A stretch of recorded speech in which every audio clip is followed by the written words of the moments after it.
और सोनभद्र जनपद में कुल 10 निकायों में होना है चुनाव, जिसमें कि 1 नगर पालिका और 9 नगर पंचायतों में वोट पड़ेगा। यूपी निकाय चुनाव के दूसरे चरण के होने वाले मतदान में ये 54 नगर पंचायत एकमात्र ऐसी सीट है जहां निषाद पार्टी से अधिकृत उम्मीदवार उतारा गया है। यहां पर एनडीए का संयुक्त प्रत्याशी बनाया गया है, तो वहीं लंबे समय से भाजपा से ही राजनीति करने वाले संजय जैन जहां एनडीए उम्मीदवार के सामने सीधे मुकाबले में है।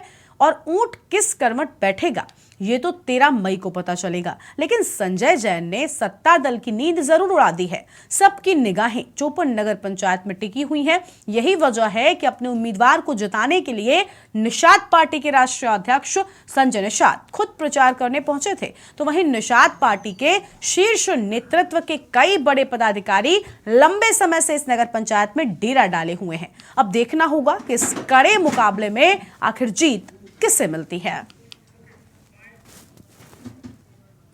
बिंदु पे हम मौजूद हैं सोनभद्र जनपद की सबसे हॉट सीट पर, कह सकते हैं आप। इस वक्त हम मौजूद हैं 54 नगर पंचायत में। यह सीट कितनी खास है इसे हम खबर के दौरान आपको बताएंगे। तो इससे पहले आपको संक्षिप्त में बता दें, यहाँ पर पहली बार उत्तर प्रदेश में भाजपा गठबंधन दल से प्रत्याशी निषाद पार्टी का एकमात्र अधिकृत प्रत्याशी उतारा गया है, जिनके सामने ताल ठोकते नजर आ रहे हैं सीधे मुकाबले में संजय जैन। संजय जैन का अगर संक्षिप्त इतिहास की बात करें तो यह तकरीबन 25 साल से अब से पहले भाजपा के ही हिस्सा हुआ करते थे। यानी कह सकते हैं कि अपने राजनीति का ककारा संजय जैन ने 25 सालों से भाजपा में ही सीखा, लेकिन राजनीतिक कारणों से इन्हें कह सकते हैं कि इन्होंने पार्टी से टिकट मांगा था, जो पूरे यूपी में यहाँ पर भाजपा ने अपने सहयोगी दल निषाद पार्टी को टिकट दे दिया, जिसके बाद से संजय जैन ने सीधा मुकाबला, कह सकते हैं कि भाजपा या सत्ता दल के प्रत्याशी के सामने संजय जैन मैदान में है। हम संजय जैन से सीधी बात करेंगे, जानेंगे उनका क्या है विजन,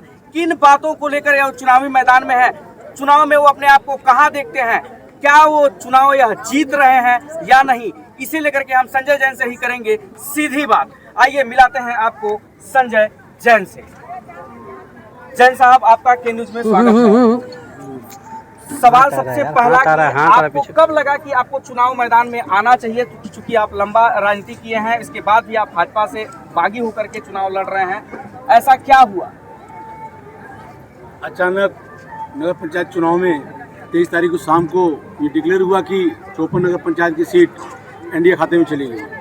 एनडीए खाते का मतलब निषाद पार्टी को चली गई, और एनडीए ने, निषाद पार्टी ने इस टिकट को निवर्तमान या कहा जाए एक ही परिवार में रहे विगत 10 वर्षों से नगर पंचायत की अध्यक्ष चली आ रही थी। अचानक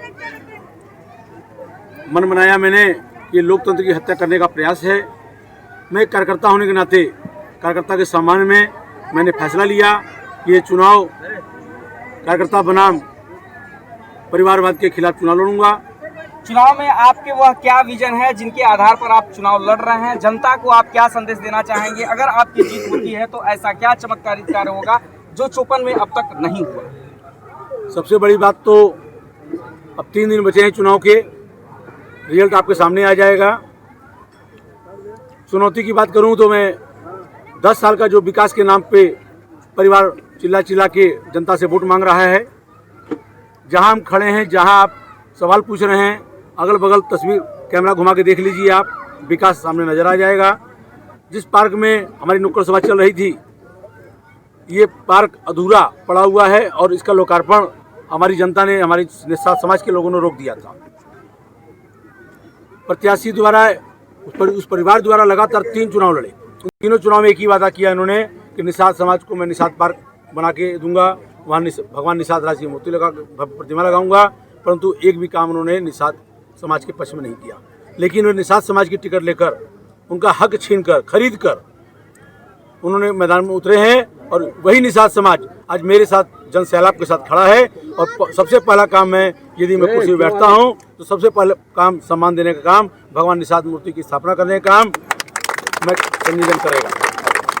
मान लीजिए निषाद पार्टी के निषाद लोगों के लिए आपका काम हुआ और इस मोहल्ले के लिए काम हुआ। बात करें अगर पूरे 54 के, तो 54 में कई ज्वलंत मुद्दे हैं, जैसे कि अभी तक शौचालय का न होना यह बड़े दुर्भाग्य है। जिस देश के प्रधानमंत्री सफाई और स्वच्छता शौचालय को लेकर इस प्रकार से मुहिम चला रहे हों, उस देश के ऐसे शहर में शौचालय न होना, वो भी स्टैंड पर, जो मार्ग तकरीबन 200 किलोमीटर यात्रियों का हर रोज आना जाना होता है। वाराणसी शक्तिनगर से हर रोज यात्री आते हैं। ऐसे में विशेषकर महिलाओं के लिए वहाँ पे शौचालय न होने से असुविधाएं भी होती हैं। इसे आप कैसे देखते हैं? क्या संभव है इस नामुमकिन कार्य को आप मुमकिन करके दिखा सकते हैं? जी जरूर, निश्चित रूप से बहुत पीड़ा होती है। चौपन नगर पंचायत के अंतर्गत बस स्टैंड पे एक शौचालय हुआ करता था। रोड चौड़ीकरण के कारण वो शौचालय ध्वस्त हो गया, परंतु उसी चौड़ीकरण के अभियान में तत्कालीन जो प्रत्याशी हैं सत्ता पक्ष के एनडीए के, उनके द्वारा उसी बस स्टैंड पर रेलवे की जमीन जो उन्होंने खरीद ली वो विवादित जमीन हो गई, जिसकी वजह से वो जमीन पर शौचालय नहीं बन पा रहा है। रेलवे का कहना है हमारी जमीन है और प्रत्याशी का कहना है हमारी जमीन है, परंतु जो विकास का ढिंढोरा पीट रहे हैं, यदि शौचालय के लिए इतना चिंता होती उनको तो निश्चित रूप से वो शौचालय वहाँ बन गया होता। लेकिन मेरा पूरा प्रयास है, चाहे वह उनकी ज़मीन हो चाहे वह रेलवे की जमीन हो, मैं शौचालय वहाँ पर निश्चित रूप से हमारी प्रथम प्राथमिकता होगी कि मैं किसी प्रकार एनी हाउ चौपन बस स्टैंड पे शौचालय बनवा के रहूँगा और इस पीड़ा को मैं लोगों की हटा के रहूँगा। अब आखिरी में आप अपने वह प्रमुख 3 काम बताएं जो इस पूरे चौपन की जनता के लिए आपके मुख्य विजन में होंगे, या कह सकते हैं कि आपका यह आधिकारिक बयान है कि हम अगर आते हैं तो वह खासकर 3 काम पूरे चौपन के हित में होगा। ऐसे कोई 3 बड़े काम बताएं। सबसे पहला काम, बड़ा काम, चौपन में एक इंग्लिश मीडियम का सरकारी स्कूल यानी केंद्रीय विद्यालय, इकलौता 50-60 किलोमीटर के एरिया में एक अकेला विद्यालय है जो यहाँ के रहवासियों को, सिविलियन को किसी प्रकार के उसमें दाखिला कराने में बहुत परेशानी होती है। मैं उसमें दाखिला बढ़ाने के लिए, बच्चों के एडमिशन बढ़ाने के लिए काफ़ी प्रयासरत रहा हूँ, लेकिन निश्चित रूप से यदि मैं आसीन होता हूँ तो सबसे पहला काम, प्रमुख मुद्दा शिक्षा को लेकर करूँगा। मैं उस या केंद्रीय विद्यालय, उसी विद्यालय में या तो डबल सेशन की पढ़ाई चालू करवाऊँगा, नहीं तो एक नए केंद्रीय विद्यालय के लिए सीबीएसई बोर्ड के लिए सरकार से मांग करूँगा। दूसरा काम, पूरे नगर चौपन में पहली बार 2 वार्ड नंबर 2, वार्ड नंबर 9 विस्तारीकरण क्षेत्र जोड़े गए हैं। सबसे बड़ा कोड़ नगर के लिए विस्तारीकरण क्षेत्र में के लिए जनता के लिए रेलवे क्रॉसिंग का आता है, उसके लिए भी मैं लगातार प्रयास रहा हूँ। केंद्र सरकार से, रेल सरकार से, हाजीपुर जीएम के हमने पत्राचार किया अंडर पास या ओवरब्रिज बनाने के लिए, परंतु अभी तक सफलता नहीं मिल पाई है। सबसे बड़ा काम, दूसरा जो काम है ये अंडरब्रिज या ओवरब्रिज जो भी हो वो हमारी जनता को समर्पित होगा। ये भी अभियान वर्तमान वर्ष में ही यानी 2023 में ही इसको भी मैं कामयाब करने का प्रयास करूँगा। कल चुनाव प्रचार इस टाइम तक थम जाएगा, चुनावी शोर पूरी तरह से समाप्त हो जाएगा। ऐसे में इतने दिनों के चुनाव प्रचार में आप अपने आप को कहां देखते हैं? अगर जीत हार के अंतर में बात करें तो आप सबसे मुकाबले में किसे मानते हैं और अपने जीत का दावा कितना हद तक करते हैं? दावा की बात करें तो एक तरफा चल रही है, जनता की लड़ाई है, कार्यकर्ता की लड़ाई, कार्यकर्ता के उत्थान और पतन की लड़ाई है। इसलिए पूरी आवाज़ चौपन बैरियर से लेके प्रीतनगर, काली मंदिर से लेके चौपन गाँव, कहीं आप नज़ारा देख लीजिए, भगोना को आवाज़ कोई दिखाई नहीं दे रहा है, कहीं किसी से लड़ाई हमारी नहीं है। बिल्कुल ये विकास के लिए लड़ाई चल रही है, कार्यकर्ता की लड़ाई चल रही है और मैं बिल्कुल गारंटी से कह सकता हूँ 2/3 बहुमत से मैं वोटों से अंतर से जीतूंगा। आखिरी सवाल आपसे, आप भाजपा में लंबा समय तक राजनीतिक करियर रहा है, या कह सकते हैं कि आपके राजनीतिक का करा, हमने पहले कहा कि आपने भाजपा से सीखा है। ऐसे में आज आप भाजपा से बागी हैं, तो जो यहाँ पर चेहरे भाजपा के हैं वो आप उन्हें अच्छे से जानते पहचानते हैं। क्या उनका आपको अंदरूनी अगर बात करें कि टिकट मिलने से या कटने से या किसी और के यहाँ जाने से जो नाराजगी है उसका लाभ आपको मिलता दिख रहा है? क्या भाजपा के ऐसे कार्यकर्ता भी आपके संपर्क में हैं जिनका समर्थन आपको अंदर खाने से मिल रहा है और चुनाव में आपको मजबूती तक पहुँचाते हैं? मैं बिल्कुल निर्दल चुनाव लड़ रहा हूँ। मेरे साथ चौपन के समस्त सामाजिक संगठन, राजनीतिक संगठन, गैर एनडीए सारे मेरे साथ हैं। यहाँ तक कि सामने वाला प्रत्याशी ने तो नगर के सपा अध्यक्ष को ही खरीद लिया। बड़ा दुखद विषय आता है कि पूंजीवाद व्यवस्था में एनडीए गठबंधन कहा जाता था, उस एनडीए गठबंधन में तो आज वो एनडीए भी और यूपीए भी शामिल हो रहा है। लेकिन मैं ऐसा कहता हूँ कि मैं बिल्कुल भी प्रत्याशी की चिंता नहीं कर रहा हूँ, मैं न किसी कार्यकर्ता के संपर्क में हूँ। पूरा कार्यकर्ता, हर पार्टी का कार्यकर्ता इस नज़र से देख रहा है कि यदि आज पूंजीवाद व्यवस्था जीत गई तो कार्यकर्ता हार जाएगा। निश्चित रूप से कार्यकर्ता जीतेगा, हर कार्यकर्ता का सम्मान बढ़ेगा। भाजपा का हो, कांग्रेस का हो, सपा का हो, बसपा का हो, किसी पार्टी का हो, सबसे पहले वो सामाजिक व्यक्ति होता है, सामाजिक जीवन जीता है, कार्यकर्ता होता है। आज उनकी चिंता हो गई है कि यदि पूंजीवादी व्यवस्था हावी रही तो कल को कोई नया कार्यकर्ता पैदा नहीं होगा।